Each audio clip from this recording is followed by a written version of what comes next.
재건축을 추진하는 서울 강남의 한 아파트 단지입니다. 학원가에 각종 편의시설을 갖춘 지역이라 주민들의 기대감도 컸습니다. 지난 3월 시공사를 선정하기 위한 설명회에는 건설사 10곳이 몰렸습니다. 조합이 공사비로 제시한 금액은 3.3제곱미터에 920만 원. 그런데 정작 입찰에는 아무도 참여하지 않았습니다. 일반 분양으로 수입이 들어올 것인지 그런 거를 보고 판단을 하는데 거기는 좀 그런 부분에서는 사업성이 안 좋다고 보는 거죠. 공사비를 840만 원으로 내건 인근의 다른 재건축 단지도 시공사를 선정하는데 난항을 겪고 있습니다. 개포 주공 5단지는 초역세권으로 대표적인 노른자 땅으로 꼽히는데 재건축 시공사 선정 입찰에 건설사 한 곳만 참여하면서 경쟁 입찰이 나오지 않아 자동 유찰됐습니다. 5년 전만 해도 서울의 재건축 재개발 공사비는 3.3제곱미터에 평균 490만 원 선이었습니다.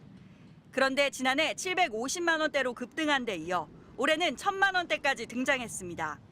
시멘트와 골재 등 원자재 가격과 인건비 등이 가파르게 올랐기 때문입니다. 치솟은 공사비는 분양가를 급격히 끌어올리고 있습니다.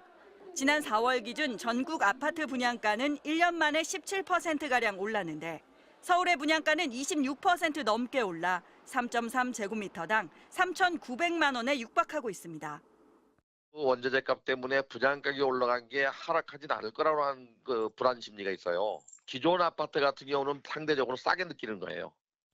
서울의 아파트 매매 가격은 10주 연속 상승세를 보이고 있습니다.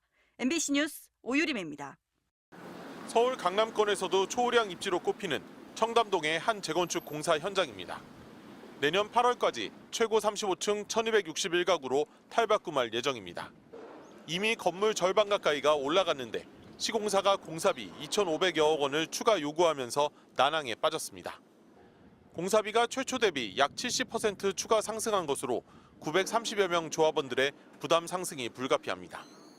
시공사는 기존 공사 대금으로는 최근 급등한 공사비를 감당할 수 없다는 입장인데 분양가 상한제가 적용된 곳이다 보니 늘어난 공사비를 일반 분양 물량 분양가에 전부 다 떠넘길 수도 없는 상황입니다. 조합 측은 한국부동산원에 공사비 검증을 의뢰하기로 했지만 이 역시 법적 강제성이 없어 협상의 기준선 정도에 그칠 가능성이 높습니다.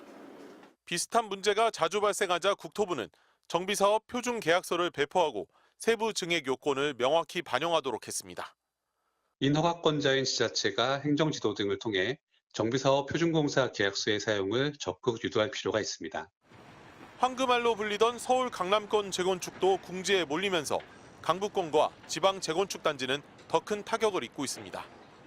30년 이상 노후 아파트가 몰려있는 노원구 상계동의 경우 최고점 대비 30% 이상 하락한 가격에 실거래가 이뤄지고 있습니다. 한 아파트 단지의 경우 예상 분담금이 집값에 육박하면서 시공사와의 재건축 계약을 해지했습니다. 건설업계는 이 상태로 조합이 원하는 공사비로 지으면 오히려 손해가 불가피한 만큼 초우량 단지만 선별해 수주하거나 차라리 쉬는 게 낫다는 입장입니다. 주택 수요자들 역시 비싼 신축 아파트나 재건축을 노린 구축 아파트보다는 10년을 갓 넘긴 준신축으로 시선이 옮겨가는 추세로 재건축으로 큰 수익을 챙기는 시대는 지났다는 평가가 나옵니다. MBC 뉴스 정동욱입니다. 부산 동래구 한 20층짜리 주상복합 공사 현장. 지난 2022년 건축 허가가 났지만 지금까지 터파기조차 진행되지 않았습니다. 안전 펜스는 훼손된 지 오래. 공사장은 현재 철거가 마무리되지 않은 상태에서 오랫동안 방치되어 있습니다. 바닥 곳곳은 이렇게 철근이 튀어나와져 있고 또 쓰레기도 널려 있습니다. 주민들의 안전까지 위협합니다. 사회적 안전이 될게 못습니다. 저기 급하게 높이가 3m, 아차로 떨어지는 저기도 부동산.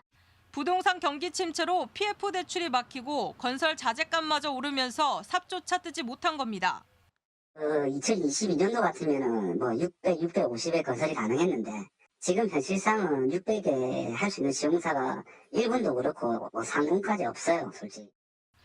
인근의 또 다른 아파트 공사 현장. 착공도 못한 빈 땅입니다. 대출이 막혀 기존 건물 철거만 한 뒤 1년 이상 방치돼 있습니다. 철거는 좀 됐지. 1년 정도 되신 거예요, 철거는? 한 그 정도 됐을 겁니다. 통계청 자료를 보면 건설 공사비 지수가 올해 2월 기준 154.81을 기록해 지난 2021년에 비해 24% 상승했습니다. 결국 호황기 때 예측했던 수익성이 크게 악화되면서 업체가 도산하거나 대출이 막히는 악순환이 반복되고 있는 겁니다. 시장이 안 좋아져서 분양이 안 되고 분양이 안 되다 보니까는 PF가 안 되고 PF가 안 되다 보니까는 시행사가 어려워지고 시행사가 어려우다 보니까는 개발 사업 자체가 하나 또 진행이 안 되는. 민간 건설업뿐 아니라 지자체가 발주한 광급공사도 중단되는 일이 발생하고 있습니다. 전문가들은 정부 차원의 뚜렷한 경기 부양책이 나오지 않는 한 당분간 같은 문제가 불거질 것으로 예상하고 있습니다.